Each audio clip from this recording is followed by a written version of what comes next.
ओ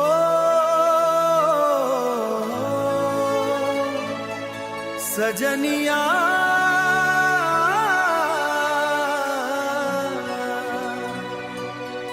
दिलवा तोहरे प्यार में पागल हो गईला।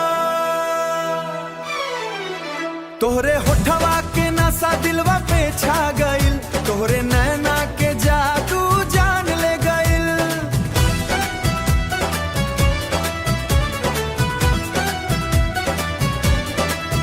धीरे धीरे तोहरे प्यार में खो गईनी, रात भर तोहरे सपना में रो गईनी।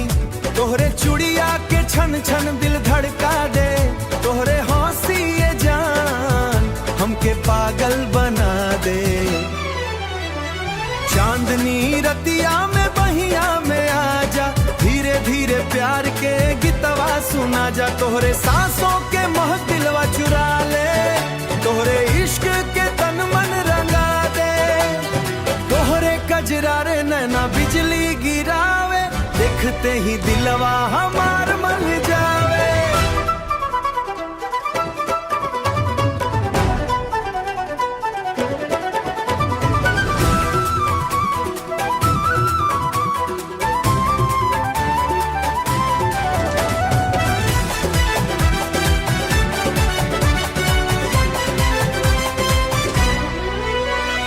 तोहरे बिना लागे ना ए सजना जियारा, सुना सुना लागे पूरा नगरिया। तोहरे बहिया में दुनिया भुला दे, तोहरे खातिर जानो लुटा दे।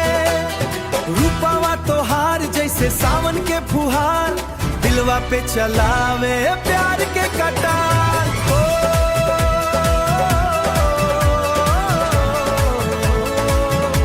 सजनवा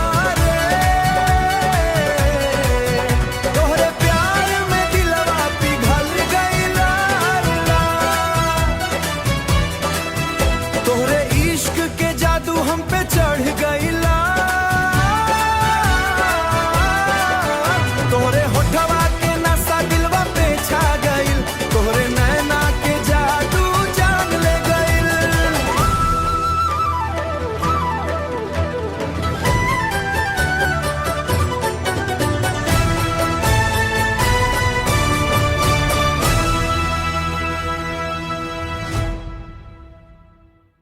वीडियोस बनाने हैं फिल्मोरा है ना।